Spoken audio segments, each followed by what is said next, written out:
Hello बच्चों, let's read the question. The question says 10 gram of hydrogen fluoride gas occupy 5.6 liter of volume at NTP. The empirical formula of the gas is HF. तो empirical formula में given है HF और इसका कितना है जो 10 gram of hydrogen fluoride given है और इसका जो वॉल्यूम गिवन है कितना 5.6 लीटर.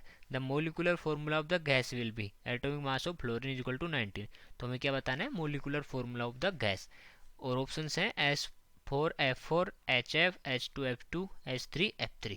ये है हमारे पास ऑप्शंस.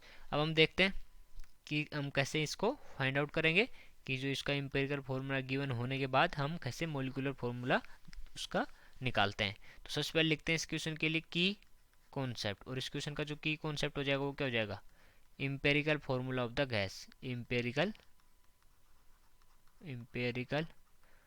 फार्मूला एम्पिरिकल फार्मूला ये हो जाएगा इस क्वेश्चन का की कॉन्सेप्ट. और हमें एम्पिरिकल फार्मूला इस क्वेश्चन का क्या गिवन है, इस क्वेश्चन में क्या गिवन है HF. तो इसका जो मोलिकुलर फार्मूला होगा वो क्या होगा HNFN. हमें इस n की वैल्यू निकालनी है कि ये 1 है 2 है या 3 है कितना है उसकी वैल्यू हमें यहाँ से फाइंड आउट करनी है. तो ये हो गया हमारा एम्पिरिकल फार्मूला और ये हो गया हमारा मोलिकुलर फार्मूला. अब देखते हैं कितना लीटर होता है उसका 22.4 लीटर. तो 22.4 लीटर होता है किस पे 1 मोल का. ठीक है किसका 1 मोल का. और अगर हम 1 लीटर की बात करें 1 लीटर कितने को हो जाएगा जो कितना मोल देगा 1 लीटर 1/22.4 मोल. ओके. और अगर हम देखें जो 5.6 लीटर हमें गिवन है क्वेश्चन में 5.6 लीटर 5.6 लीटर कितना मोल देगा 1/22.4 into 5.6 that is equal to 1/4 mole. Okay 1/4 mole. तो हमने क्या किया यहाँ पर जो हमारा 1 मोल होता है 1 मोल ऑफ गैस उसका वॉल्यूम कितना होता है 22.4 litre at NTP. Okay at NTP. तो ये होता है हमारा वॉल्यूम किसी भी गैस के 1 मोल का. तो यहाँ से हम निकाल सकते हैं कि 1 लीटर का कितना 1 लीटर कितने मोल देंगे 1/22.4 मोल कितना देंगे 1 लीटर देंगे. तो 1/22.4 इंटू 5.6 कितना देंगे 5.6 लीटर देंगे. तो ये इसका 5.6 डिवाइड बाई 22.4 का मतलब होता है 1/4 मोल. तो हमारे पास यहाँ से मोल आ गए और मोल इज इक्वल टू क्या होता है मोल इज इक्वल टू होता है molecular weight weight upon molecular weight. तो हम यहाँ से मोलिकुलर वेट फाइंड आउट कर सकते हैं क्योंकि वेट तो हमें गिवन है. वेट कितना गिवन है 10 ग्राम. तो मोलिकुलर वेट यहाँ से हम फाइंड आउट कर सकते हैं. मोल है हमारे पास तो 1/4 is equal to 10 by molecular weight. तो यहाँ से कितना आ जाएगा हमारे पास मोलिकुलर वेट वो आ जाएगा हमारे पास 10 इंटू 4 कितना हो जाएगा 40 ग्राम पर मोल. तो MW हो जाएगा हमारे पास 40 ग्राम पर मोल.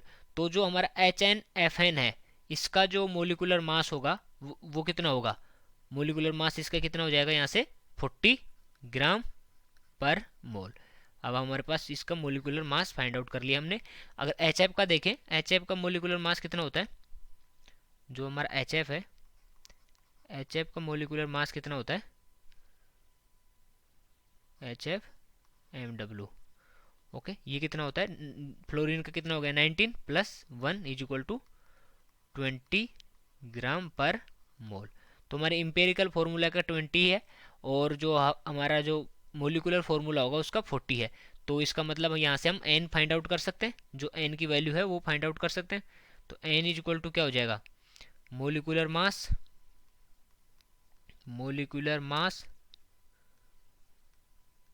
Okay divide by empirical mass.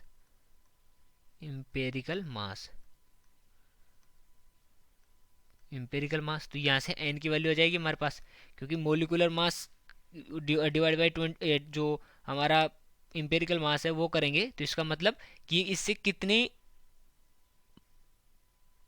Time ज़्यादा है वो हमारे पास फाइंड आउट हो जाएगा. तो n इज इक्वल टू आ जाएगा 40 divide by 20 is equal to 2. और जो मोलिकुलर फॉर्मूला था हमने क्या लिखा था ऊपर वो लिखा था हमने HNFN. तो यहाँ से कितना आ जाएगा ये H2 F2। ये हो गया हमारा फाइनल मोलिकुलर फॉर्मूला। ये क्या है? Molecular formula. और अगर हम मोलिकुलर मास देखें तो वो मोलिकुलर मास देखें तो वो कितना आ जाएगा? वो 40 आना चाहिए। और अगर हम जो रीवेरीफाई करें तो देखते हैं, तो H2 कितना है का 2 हो जाएगा इंटू 1, क्योंकि 2 हाइड्रोजन है, प्लस F2 का 90 इंटू 2, यहाँ से आ जाएगा 40 ग्राम पर मोल। ये हो गया हमारे पास MW। ये हमने अभी फाइंड आउट किया था। तो 40 ग्राम पर मोल आ रहा है, तो इसका मतलब ये हमारा फॉर्मूला सही है। तो हमारा कौन सा ऑप्शन करेक्ट हो जाएगा? सी ऑप्शन करेक्ट हो जाएगा। So I hope you understood it well. Best of luck.